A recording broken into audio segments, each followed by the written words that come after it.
Усім прывітанне, з вами Зміцер Лукашук. Як звычайна, мы абмяркоўваем падзею Беларусі за яе межамі. Ну і як звычайна ў гэты дзень і ў гэты час, хоць трошку і не ў звыклым фармаце, таму што мы прывыклі яго бачыць у нас у студыі, как бы мовіць, вочы ў вочы. Ну але зараз вочы ў вочы, але па зуме з намі на сувязі кіраўнік агенцтва еўраатлантычнага супрацоўніцтва Валерый Кавалеўскі. Добрый день, спадар Валер.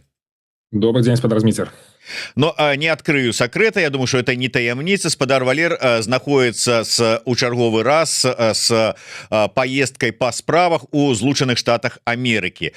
И вельмі актуальная апошнім часам тема для абмеркавання — гэта вызваленне, дзякуючы перамовам паміж адміністрацыяй Трампа, Вашингтонам і Мінскам, скажем так, умоўна, дзякуючы якім выходзяць на волю палітвязні, у тым ліку беларускія і вязні замежныя грамадзяне.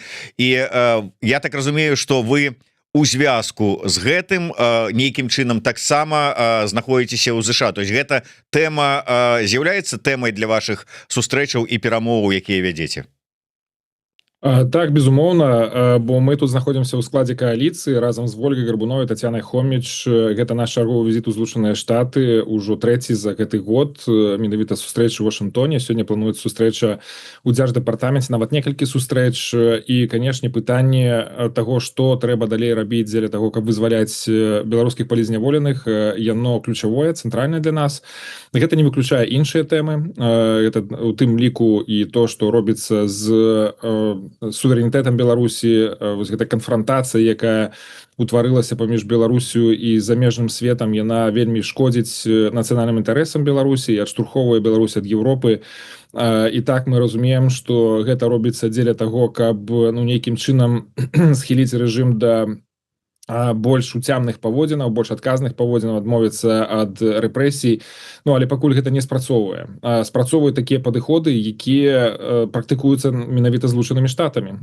Тое, што яны робяць праз гэты гуманітарны дыялог, праз перамовы аб канкрэтных рашэннях, што можа дапамагчы вызваленню людзей, гэта спрацоўвае. А вось наадварот канфрантацыя, нейкія спробы ціснуць далей на Лукашэнку без таго, каб гэты ціск быў канструктыўным, яны не спрацоўваюць.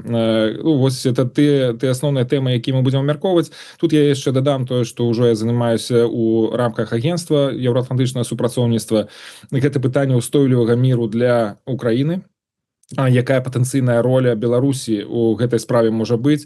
Тут я б хацеў бы звярнуць увагу на тое, што Беларусь ужо больш за год прымае ў сябе на тэрыторыі, арганізуе фактычна гуманітарныя абмены паміж Украінай і Расіяй, якія праходзяць вельмі ўдала і вельмі важныя менавіта з пункту гледжання таго, што Беларусь можа даць канструктыўнага і пазітыўнага для таго, каб вырашаць праблему з вайной супраць Украіны.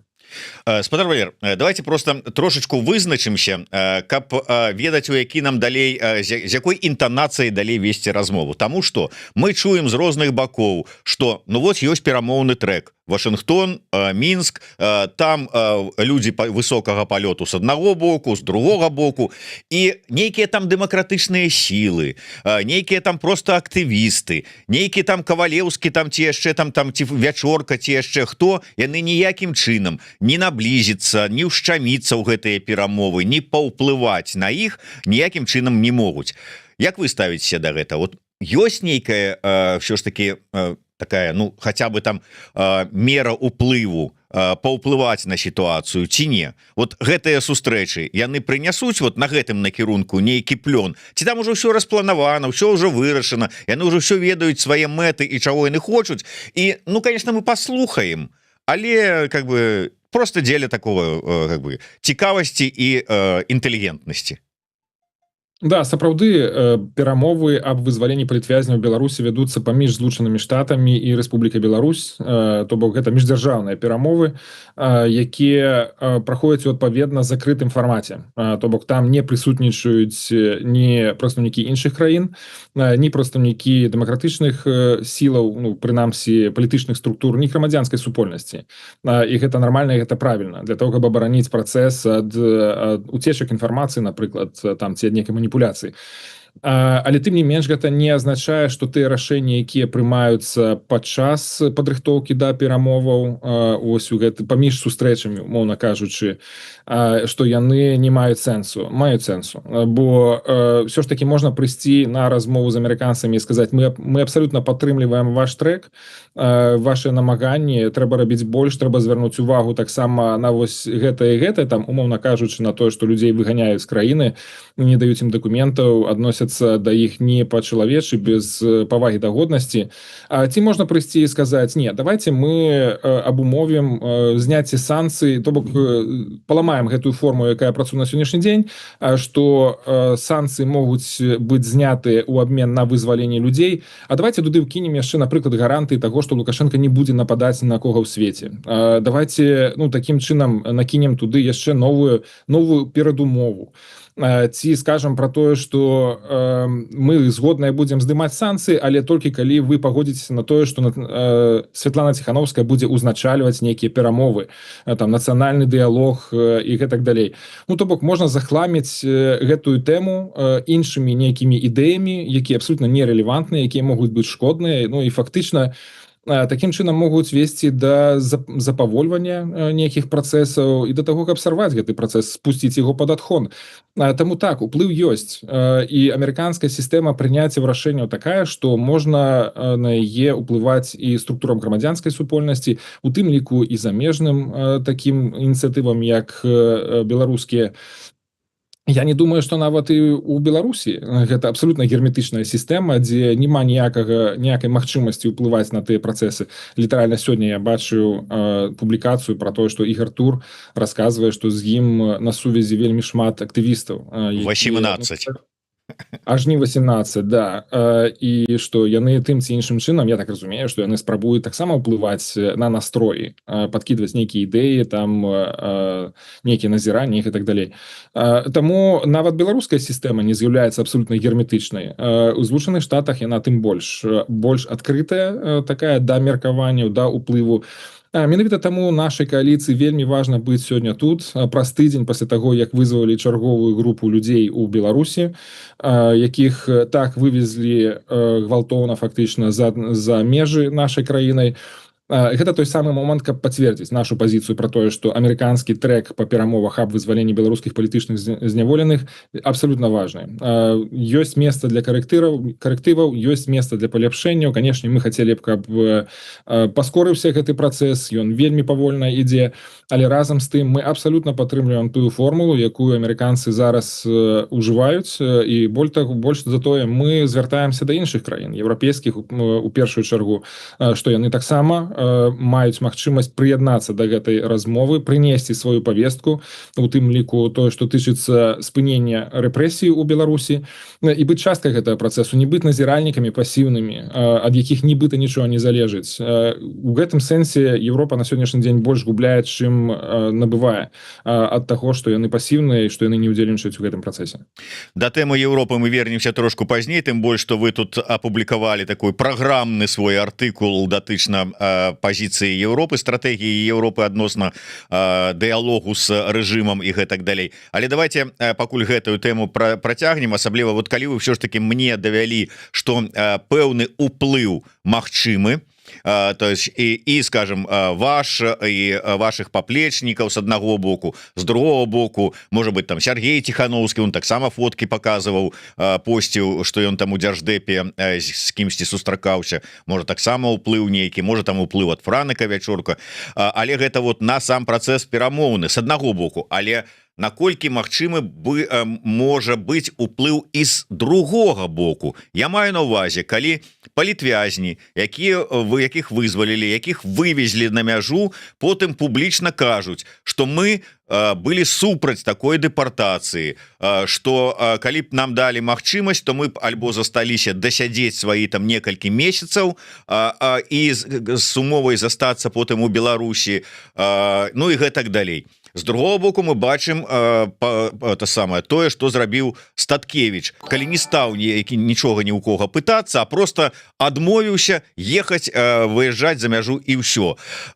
І гэтыя ўсе вот і гэта далёка не ўсе там как бы такія прэтэнзіі ці пажаданні, як хочаце называеце, якія скіроўваюцца ў бок, вот скажем, удзельнікаў перамоўнага працэса, як яны ўплываюць? Так, ну найперш я скажу про пазіцыю офіса. Я не ведаю, што яны абмяркоўваюць на гэтых сустрэчах. Яны не расказваюць грамадскасці про тыя, якія ў іх асноўныя тэзісы. Яны кажуць про тое, што мы выступаем за тое, каб там выпускалі палізняволеных. Але што для гэтага патрэбна? Якія тут павінны быць карты? Што, з чым вы прыходзіце на размову? Таму што немагчыма. Мы бачылі ўжо за 4 гады да пачатку вызвалення палітвязняў проста пагрозы, заклікі, заклінання, рэзалюцыі не спрацавалі. Трэба прыходзіць з чымсьці да стала перамоваў. Таму я не магу сказаць, што яны гавораць, які гэта уплыў робіць на сам працэс. Часам мне такое адчуванне, што іх намаганні як плаціна для ракі, што яна менавіта такім самым чынам дапамагае цячэнню вады ў рацэ. Гэта калі казаць пра іх намаганні па вызваленню палізняволеных. Калі ж казаць пра уплыў палітвязня, пра іх меркаванне, канешне, гэта асабліва яскрава было праяўлена менавіта ў гэты раз, бо шмат людзей выехала, шмат людзей з рознымі жыццёвымі, сямейнымі сітуацыямі. І, канешне, гэта вельмі балючы момант. Мы на яго звярталі яшчэ раней, што трэба думаць пра тое, якім чынам ўсё ж такі дамагацца таго, каб паважалася права людзей выбраць, застацца ў Беларусі ці выехаць за межы краіны. Бо я думаю, што некаторыя маглі б пайсці менавіта такім шляхам, выехаць з патэнцыйна небяспечных умоваў у Беларусі. Думаю, што гэтая тэма будзе таксама ўздымацца. Сёння літаральна будуць сустрэчы ў дзяржаўным дэпартаменце. І так некаторыя палітычныя вязні казалі пра тое, што яны вельмі незадаволеныя гэтым. Я разумею іх, я абсолютно разумею. Я думаю, што сотні тысяч беларусаў, якія вымушана з'ехалі з Беларусі пасля 20-го года, выдатна разумеюць, пра што вядзецца, што такое страціць краіну. Тым больш, што гэтыя людзі да гэта яшчэ і правялі пэўны час у турмах у невыносных умовах. Але мы все беларусы у выгнанні сёння праходзяць падобны шлях і пытаннях легалізацыі і культурнай адаптацыі, моўнай адаптацыі, як размясціць свае сем'і, як забяспечыць інтарэсы кожнага члена сям'і. Это все вельмі складаныя тэмы. Пры гэтым ты не можаш вярнуцца сапраўды дадому на магілу сваіх родных, да сваіх сваякоў, да сваіх сяброў, у сваё ўласнае асяроддзе. Таму абсалютнае разуменне вось гэтых прэтэнзій. Але на сённяшні дзень Злучаныя Штаты фактычна адзіная замежная сіла, якая можа нам дапамагчы. І тут мы разумеем, што мы можам ці самі вырашыць гэтую праблему, ці хтосьці можа нам дапамагчы вырашыць гэтую праблему.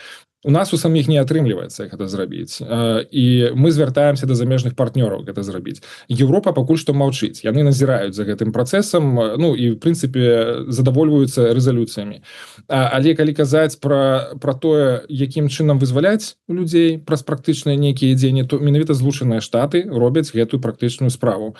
І так, гэта не дасканалы працэс, у яго ёсць свае хібы, але тым не менш все ж таки прагрэс гэты ёсць. І так людзі з вельмі небяспечных умоваў у турмах вяртаюцца на свабоду, і яны могуць прымаць свае рашэнні пра тое, што рабіць з гэтай свабодай. І гэта тое самае рашэнне, якое прыняў Мікалай Статкевіч на мяжы. Ён вырашыў, што ён хоча вярнуцца ў Беларусь, ведаючы дакладна, што яго там чакае, што гэта ад, які яго забярэ назад і не адпусціць, не дасць яму волі. Таму як вам бачыцца пазіцыя ЗША, вось перамоўшчыкаў з боку ЗША па гэтым пытанні? Таму што, умоўна кажучы, вось яны атрымалі спіс людзей, якіх рэжым на іх просьбу вызваляе. У гэтым спісе Статкевіч.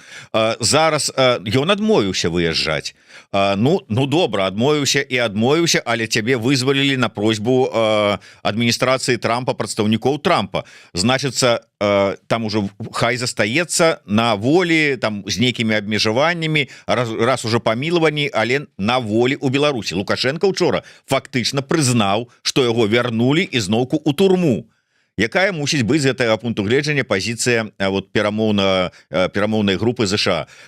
Гучаць такія словы, што мусяць беларусы ўсё ж таки настойваць, каб амерыканцы патрабавалі вызвалення Статкевіча, каб ён не заставаўся, калі ім ужо у гэты спіс вызваленых унеслі. Я думаю, что амерыканцы зрабілі сваю справу, яны далі шанец Мікалаю Статкевічу выехаць за межы Беларусі ў бяспечнае асяроддзе, у вольнае асяроддзе.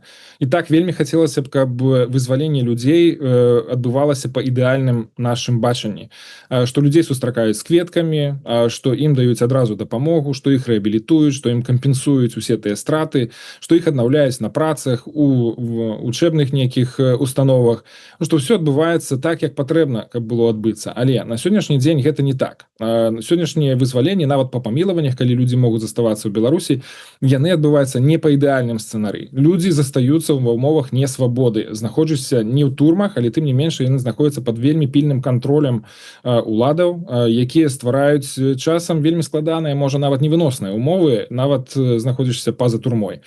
Дык вось, Злучаныя Штаты зрабілі сваю справу. Яны правялі гэтую працу, яны дамагліся рашэння аб вызваленні Мікалая Статкевіча, яго вызвалілі, яго вывезлі за межы Беларусі. Ён ужо як вольны чалавек прыняў сваё аўтаномнае рашэнне дзеля таго, што ён хоча вярнуцца ў Беларусь. Я не думаю, что... Я думаю, что, канешне, беларусы могуць звяртацца, могуць прасіць, могуць звяртаць увагу на тое, што трэба працягваць намаганні па вызваленні Мікалая Статкевіча, але нагадаю, што сёння ў турмах яшчэ 1200 чалавек, якія яшчэ не атрымалі шанса на вызваленне, на тое нават, каб іх вывезлі з краіны. І яны знаходзяцца ў небяспечных умовах, якія пагражаюць іх здароўю, іх жыццю.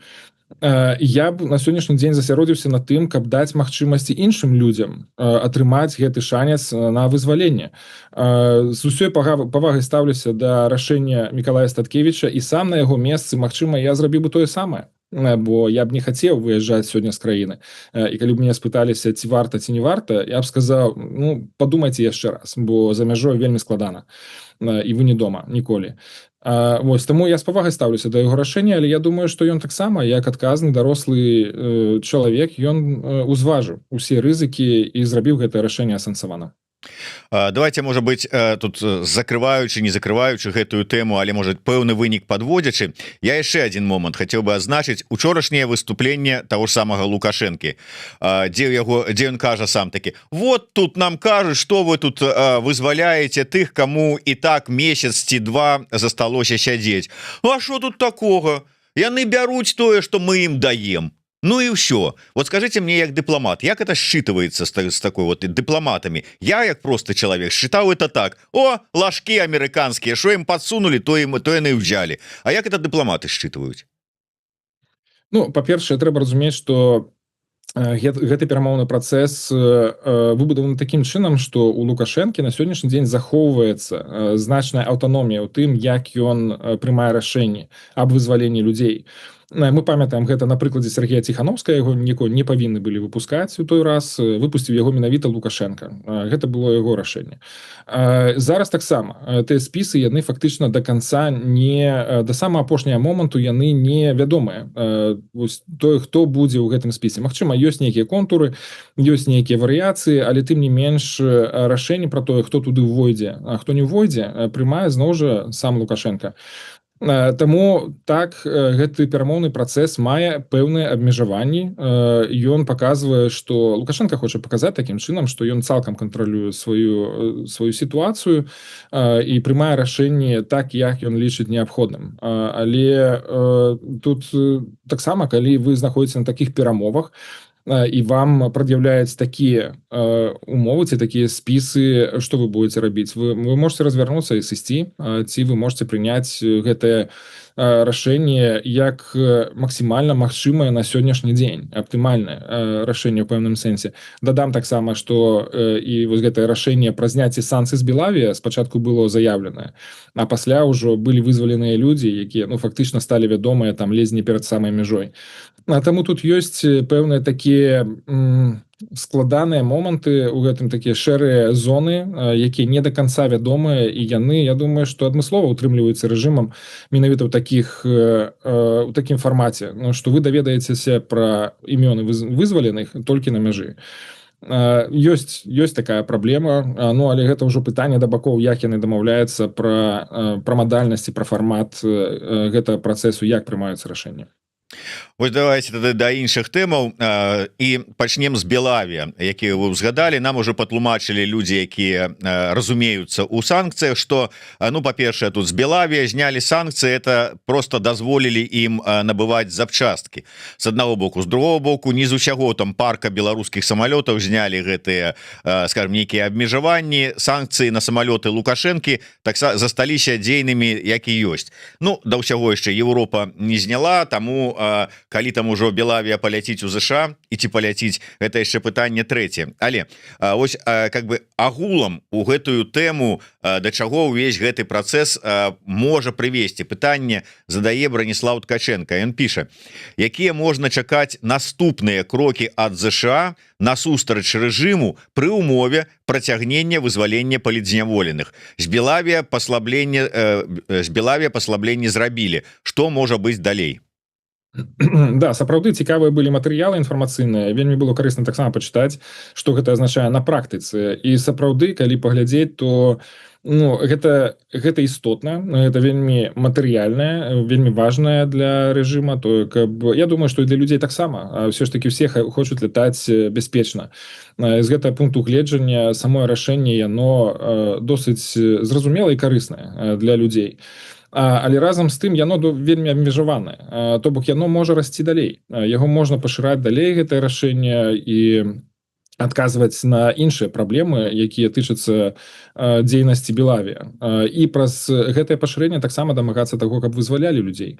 Што можа быць зроблена яшчэ, якія яшчэ могуць быць знятыя санкцыі ці знятыя абмежаванні на рэжым Лукашэнкі, это тое, што найперш фінансавыя санкцыі, банкаўскія санкцыі, і это тое, што абмяркоўвалася ў публічнай прасторы, называлася і беларускім, і амерыканскім бокам.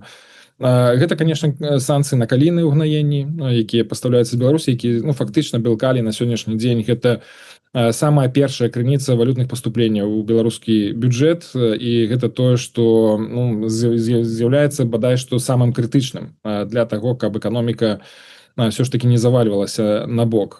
Таму я думаю, што менавіта гэтыя захады на сённяшні дзень будуць абмяркоўвацца паміж Вашынгтонам і Мінскам. Але, канешне, калі мы кажам увогуле пра амерыканскія санкцыі, то яны не такія значныя для эканомікі Беларусі, як еўрапейскія санкцыі. Так, у рашэння Вашынгтона ёсць такі вельмі моцны складнік палітычны, сімвалічны, рэпутацыйны. Але калі казаць пра еўрапейскія санкцыі, то яны значна больш важныя для беларускай эканомікі, чым амерыканскія. Зразумела.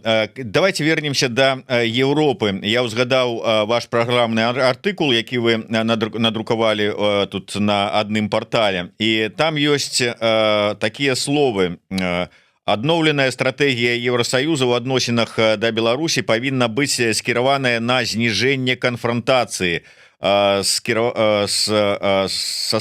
як тут правильно это сказать, скіраваўшыся на шэрагу вынікаў. Галоўным прыярытэтам павінна быць выратаванне жыццяў шляхам забеспячэння вызвалення больш 1000 палітычных зняволеных. Для гэтага патрабуецца актыўная дыпламатыя, гатоўнасць да кампрамісаў, і гэтак далей. Вы верыце, бачачы такую прынцыповую пазіцыю Еўрасаюза, што яны зараз вырашаць, што яны мусяць пашыраць свой удзел у сацыяльных праграмах для беларусаў, што Беларусія гэта стратэгічна важная еўрапейская краіна, у іх сваіх праблемаў хапае, яны будуць зараз гэтым чым займацца? Не, ёсць асэнсаванне ў Европе таго, што стратэгія па Беларусі на сённяшні дзень таксама не адказвае на тыя праблемы, якія паўсталі пасля 20-го года. У цэлым, калі казаць, Беларусь вельмі моцна аддалілася, ідзе ў іншым кірунку, у адваротным кірунку ад таго, што мы хацелі ў 20-м годзе. І ў плане правоў чалавека, і дэмакратычных інстытутаў, і суверэнітэта, нацыянальнай ідэнтычнасці. Беларусь на сённяшні дзень з'яўляецца пагрозай міру і бяспекі у рэгіёне. Таму і гэтыя ўсе працэсы не адбываліся толькі рукамі аднаго Лукашенка, это все было ўзаемадзеянне паміж Мінскам і заходнімі структурамі і дэмакратычным рухам таксама. Таму наша роля ў гэтых выніках пасля 5 гадоў таксама ёсць, і гэта таксама патрабуе асэнсавання і абмеркавання, дзе мы знаходзімся, якая наша роля ў гэтым была. Я тут таксама адрозніваў Брюссель ад нацыянальных сталіц тых краін, якія ўваходзяць у еўрапейскі звяз. Так, Брюссель кіруецца літарай закона тых рашэнняў, якія прымаліся ў 20-м і 24-м годзе, і яны ў гэтым сэнсе такія трохі заціснутыя менавіта гэтымі рэгуляваннямі. Калі казаць пра нацыянальныя сталіцы, то тут таксама ёсць розныя групы. Гэта Літва і Польшча, якія займаюць вельмі жорсткую такую непахісную пазіцыю, што мы будзем стаяць да канца і мы не саступім, і мы павінны далей накручваць гэтую пазіцыю ціска. Але іншыя краіны заходнееўрапейскія глядзяць на гэту сітуацыю по-іншаму. У іх няма тых эмоцый, якія перагружаюць часам бачанне Варшавы і Вільнюса. Яны больш прагматычныя, яны разумеюць, што калі гэта не працуе, гэта значыць трэба гэта пераасэнсаваць і падумаць, як з гэтым працаваць па-іншаму. Так што сітуацыя такая не такая маналітная, якая нам можа падацца на першы погляд. Я думаю, што пэўныя зрухі ў гэтай пазіцыі будуць, бо Европа, калі яна адсутнічае ў Беларусі, калі яна не ўдзельнічае ў гэтых працэсах, яна не можа прасоўваць свае інтарэсы, сваё бачанне, свае каштоўнасці, свае прынцыпы нават. І, магчыма, адным з такіх важных хібаў за шмат гадоў узаемадзеяння паміж Беларусю і еўрапейскім звязам было тое, што для еўрапейскага звяза было важна як бы настойваць на тым, што Беларусь павінна быць прытрымлівацца пэўных прынцыпаў і там па розных тэмах. Калі ў той час можна было ставіць на першае месца дасягнення нейкіх практычных вынікаў, а ўсё астатняе яно будзе падцягвацца праз гэтае практычнае ўзаемадзеянне, якое будзе цікавае для абодвух бакоў. Але на сённяшні дзень Еўропа проста рызыкуе застацца ў баку ўсіх працэсаў, а мы можам пабачыць, што менавіта Злучаныя Штаты і толькі Злучаныя Штаты вырашаюць тыя праблемы, якія на сённяшні дзень важныя для беларускага грамадства. То бок я бачу такую патэнцыйную небяспеку дысбаланса у гэтай сітуацыі, што будзе шмат Злучаных Штатаў, а будзе зусім мала Еўропы ў Беларусі. Я думаю, што гэта той самы момант, калі трэба яго выпраўляць, але для гэтага трэба прысутнічаць у Беларусі. Немагчыма проста збоку глядзець, пакрыківаць, там кідацца чымсьці і думаць на тое, што ты такім чынам можаш уплываць на сітуацыю. Ну, а можа быть, просто Европа выбрала іншы шлях, не шлях казаць там салодкія словы Лукашенку, дарыць яму запанкі і здымаць там ці замарожваць санкцыі, да, вызваляючы людзей. Але як слушна тут нам адзначаюць, што вызвалілі апошні раз 52 чалавека, а за гэты час па звестках вясны 170. Гэта толькі вядомыя людзі, якіх засудзілі, якія патрапілі за краты. Яны выбралі іншы шлях. Яны ўзялі і перакрылі мяжу. Польшча перакрыла мяжу. Раней, калі разважалі на гэтую тэму, што вот перакрыць мяжу, шмат слоў гучала. Дык это ж не в інтарэсах усіх Еўропы, усёй Еўропы. Это кітайскія тавары не дайдуць да Нямецчыны, да Францыі, да Партугаліі. А дзе ж там вот Францыя і Нямецчына скажуць: Польшчы, ну, якую мяжу закрываць? Ну і што? І ўсё, ніхто нічога не зробіць. Зрабілі. І што? Ужо из Мінска прапагандысты, которые крычалі, што нам гэтыя санкцыі не страшна, ужо пачынаюць прыдумляць нейкія там ужо там і пазовы у ААН пра нейкую небяспеку, і нават з Масквы, з МЗС маскоўскага што-то там пачалі бурчаць з гэтай нагоды. Ну гэта такі вось падыход да перамоўнага трэка, не? Да, я тут гляджу больш на тое, каму гэта шкодзіць насамрэч. Насамрэч, канешне, вось гэтае рашэнне аб блакадзе мяжы польскага ўрада, аб блакадзе мяжы з Беларусю, яно безумоўна закранае не толькі інтарэсы беларусаў, але і рэжыма. Ёсць падлікі фінансавых стратаў, якія нясуцца літаральна кожны дзень, але тут я гляджу найперш на тое, як гэта закранае інтарэсы беларусаў у сэнсе іх мабільнасці, дзе могуць яны зараз хоць нейкім чынам перамяшчацца ў еўрапейскі звяз, і мы бачым, што гэтыя магчымасці на сённяшні дзень моцна скарочаны, вельмі абмежаваны. Я бачу гэта як сур'ёзную пагрозу для інтарэсаў беларусаў і нацыянальных інтарэсаў у цэлым, бо гэта зноў жа адштурхвае Беларусь ад Еўропы. Тут я звярну увагу на тое, што ёсць пэўная непаслядоўнасць у дзеяннях і рашэннях і рыторыцы польскага ўрада. Той самы Сікорскі, міністр замежных спраў Польшчы, у траўні гэтага года меў тэлефонную размову з дзяржсакратаром Злучаных Штатаў Марко Рубіо, падчас якой ён сказаў, што вось гэты міграцыйны крызіс, ён вельмі небяспечны, але гэты міграцыйны крызіс кіруецца з Масквы, кіруецца Крамлём.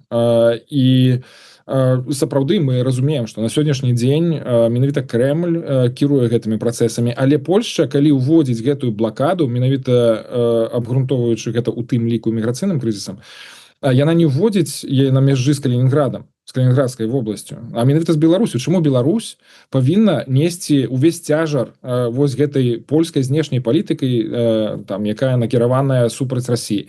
Чаму менавіта беларусы павінны плаціць гэтую цану?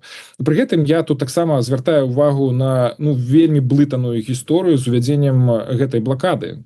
Ці то гэта праз вучэнні, ці то гэта праз гэта манаха арыштаванага, ці гэта міграцыйны крызіс, як уводзілася гэтае рашэнне, якое не каардынавалася з Брусэлем, не каардынавалася з Вільнюсам, з Рыгай, як суседзямі Беларусі, як яны будуць выходзіць з гэтага рашэння, калі яно будзе прынятае, на аснове чаго? Вось скончыліся вучэнні. Спачатку нібыта это было звязана з вучэннямі. Вучэнні скончыліся, ніякіх інцыдэнтаў не было. Як, прынамсі, меркавалася многімі экспертамі, што ўсё пройдзе досыць спакойна. А цяпер гэта звязана з бяспекай палякаў. Дзе? У Беларусі ці ў Польшчы? Незразумела, якіх палякаў? Соцень тысяч, мільёнаў. Што гэта азначае?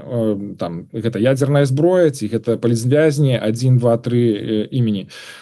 Незразумела. То бок ёсць рашэнне пра тое, каб распачаць гэта, якое выглядае несувумерным пагрозам, якія існуюць на сённяшні дзень на тэрыторыі Беларусі. Як яны будуць выходзіць з гэта, незразумела. Магчыма, гэта няпэўнасць, неяснасць, яна і дазваляе ім прыняць рашэнне тады, калі ім захацелася б. Але я так разумею, што ціск будзе не толькі на Мінск, ціск будзе і на Варшаву. Пры гэтым з розных бакоў, і з Бруселя, і з Пекіна, магчыма, ці з іншых краін, бо ўсё ж такі менавіта Варшава прыняла гэтае рашэнне ва ўмовах, калі, я б не сказаў, што была нейкая такая дастатковая нагода, каб прымаць гэтае рашэнне. Проста сітуацыя была досыць такая плоская. Як яно было год назад, месяц таму, так яно было і ў той дзень. Таму мне яно выглядае проста несувумерным, гэтае рашэнне. Чаму менавіта ў гэты дзень, а не на дзень раней, ці на 3 дня пазней? Безумоўна, тут можна гадаць, меркаванне выказваць, але наколькі я назіраю, з тэрыторыі Калінінградскай вобласці мігранты нелегальныя не штурмуюць мяжу з Польшчай, нема такой пагрозы пастаяннай кантрабанды вялізнай беларускіх цыгарэт, і іншыя моманты. Я ўжо не кажу пра затрыманне ўсё ж таки по дурацкаму зусім абвінавачванню польскага монаха. Ёсць, хапае розных супярэчнасцяў, але калі ўсё ж таки вярнуцца, глядзіце, нават кітайскі міністр замежных спраў прыязджаў у тым ліку, я так разумею, і на гэту тэму гаварыў. Ні да чаго не дамовіліся, але вось буквально сёння з'явілася навіна пра тое, што калі польскія чыноўнікі заявілі, што калі Кітай далучыцца да вырашэння гэтых пытанняў, за якіх і была зачыненая мяжа, то яна можа быць адчыненая. З якой вам бачыцца роля Китая? Для таго, каб ціснуць на Мінск, трэба ехаць у Мінск. І кітайскі міністр замежных спраў не паляцеў у Мінск, ці не даехаў там, я не ведаю, праз закрытую мяжу ці якімсьці яшчэ чынам. Ён прыехаў у Варшаву для того, каб абмяркоўваць гэтую сітуацыю. Я адзначаю, што ён адмовіўся ад нейкіх камунікацый па выніках перамоваў з урадоўцамі у Польшы і ну гэта таксама пэўная прыкмета таго што гэтая размова павінна застацца за закрытымі дзвярамі. Тое што зараз спрабуюць нейкім чынам польскія чыноўнікі вынесці ў публічную прастору, гэта адна гісторыя. Я не ведаю, што там насамрэч было. Яны канешне ж будуць спрабаваць гэтую сітуацыю і гэтую размову паднесці пад нейкім вуглом, які будзе для іх выгадны. Нічога ад кітайскага боку, таму пэўным сэнсе няма чаго каментаваць. Зноў жа адзначу, што для таго, каб ціснуць на Мінск, трэба ехаць у Мінск, а не ў Варшаву. Ну гэта да, але ўсё ж таки тут толькі ў ціску справа. Ну і з іншага боку не абавязкова ехаць у Мінск. Лукашенко з такім задавальненнем там на кавёр у Пекін прыязджае, так што чаму б і не? Ну так, я разумею, але для гэтага трэба нейкі двухбаковы наўпроставы контакт.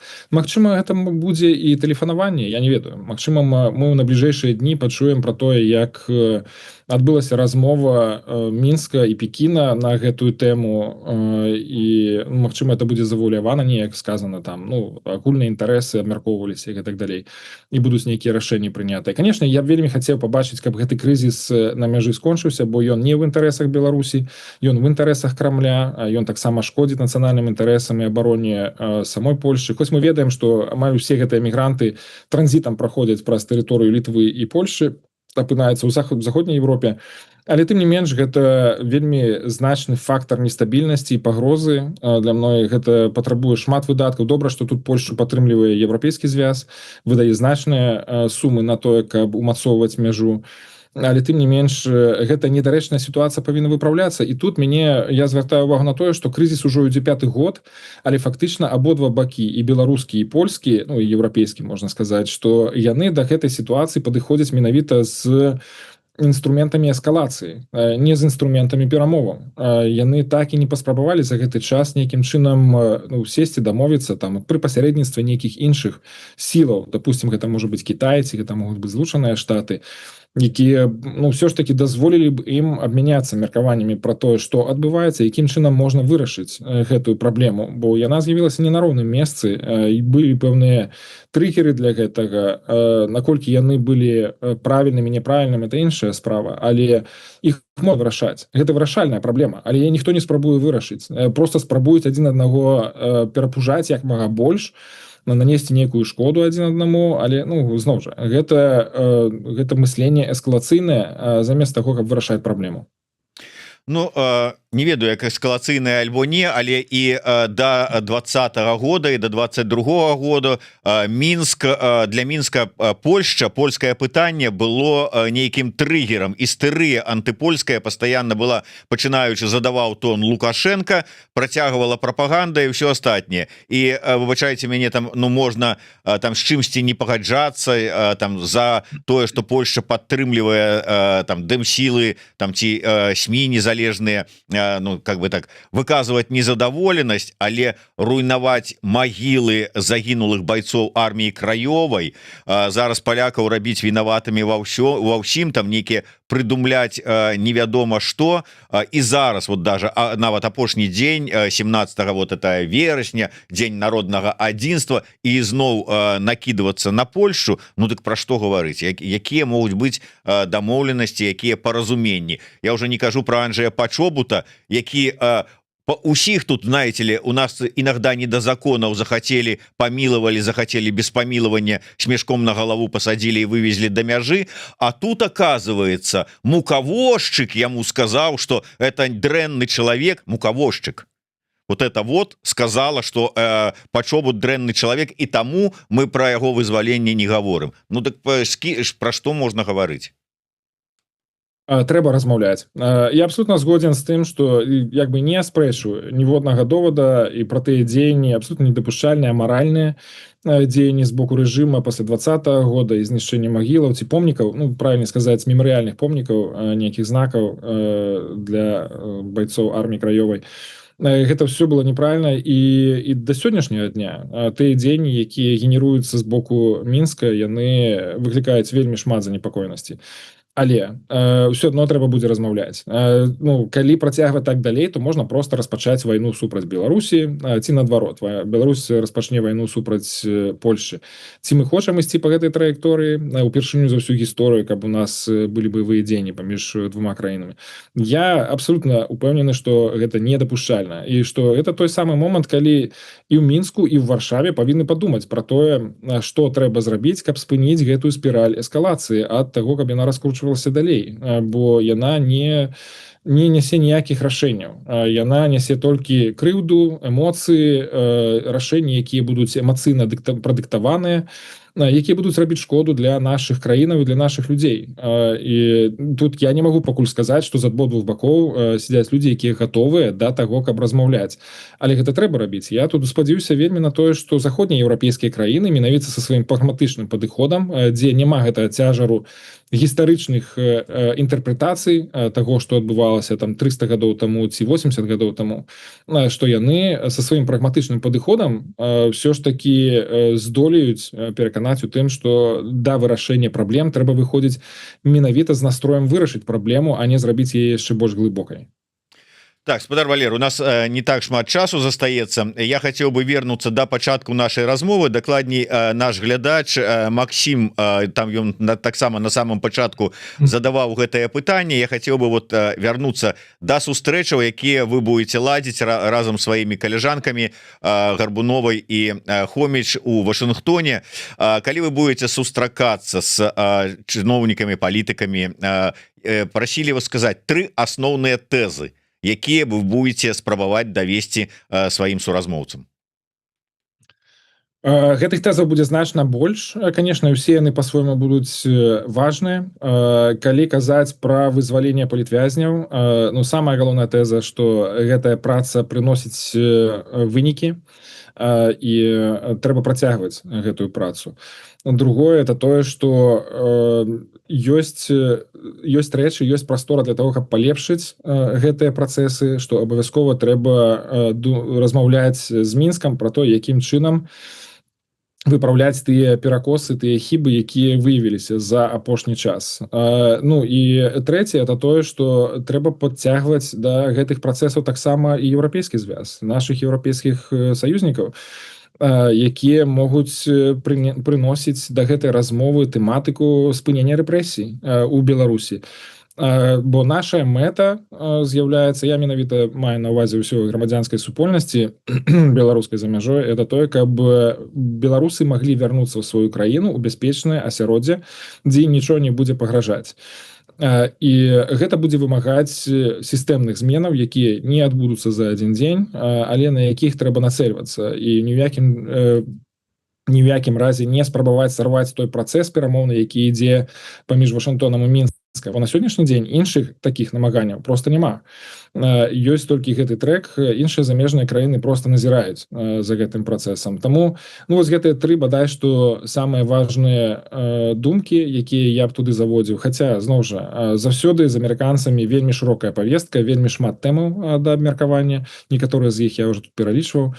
Але ну, будзем спадзявацца, што будзе дастаткова таго часу і тых аргументаў, каб выказаць сваю пазіцыю, пераканаць Злучаныя Штаты у неабходнасці пэўных карэктываў у тое, што робіцца.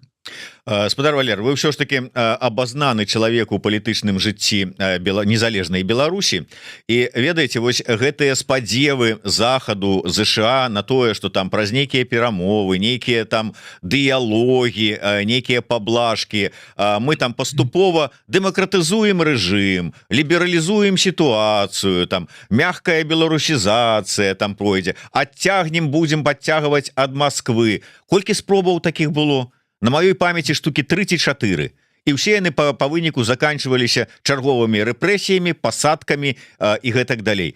Вы спадзяецеся, што гэты раз будзе адрознівацца чымсьці ад папярэдніх? Там, скажем, той же самай спробай, якая пачалася калі там у 12-м годзе пасля выбараў 10-го года. Ну, па-першае, усе крызісы розныя. Так, мы маем справу фактычна з адным чалавекам, з якога пэўная ментальнасць, пэўны псіхатып і інструментарый, якім ён карыстаецца, але тым не менш. Тое, што пражывае сёння Беларусь, яно абсалютна адрозніваецца ад усіх папярэдніх крызісаў.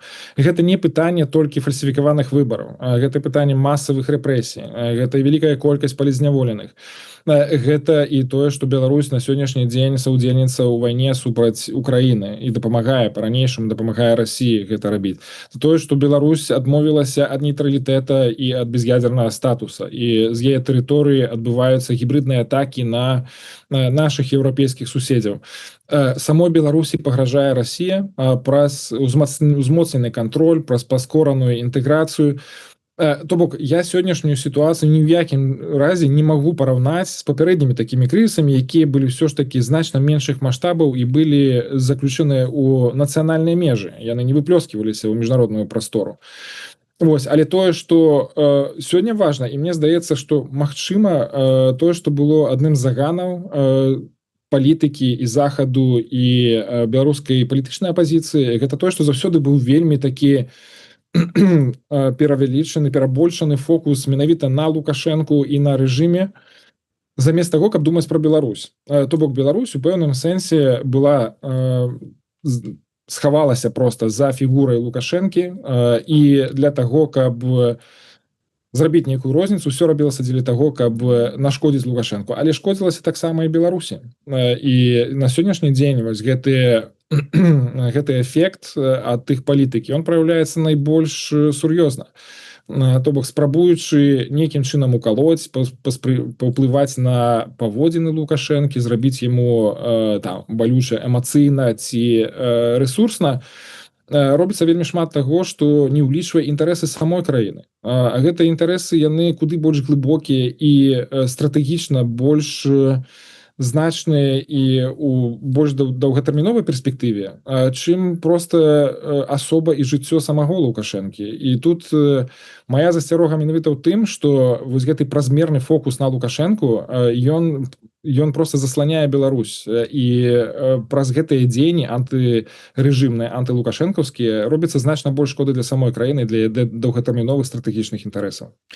Ох, на жаль, трэба завяршаць. Я думаю, мы калі-нибудь да гэтага гэтую тэму з вами працягнем, але вот слухаючы вас, мне ізноўку, як я вот на Стасе Касцюговай сказаў, то такое складваецца ўражанне, што мы дойдзем хутка до того, каб сказаць, што Лукашенко тут адзіны гарант захавання незалежнасці, суверэнітэта Беларусі, давайте вакол яго сплоцімся, каб вот не страціла Беларусь ні суверэнітэта.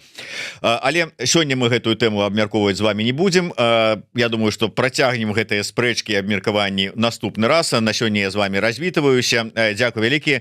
Я нагадаю, што з намі ў эфіры быў кіраўнік агентства Еўраатлантычнага супрацоўніцтва Валерый Кавалеўскі. Подписывайтесь на сацыяльныя сеткі агентства і не забывайте подписываться на YouTube канал Еврорада і наш YouTube канал Навокал. Ставьте свае падабайкі, націскайте на званочак, расшэрвайце, калі для вас гэта бяспечна. До сустрэчы, жыве Беларусь. Жыве вечна. Дзякую вам.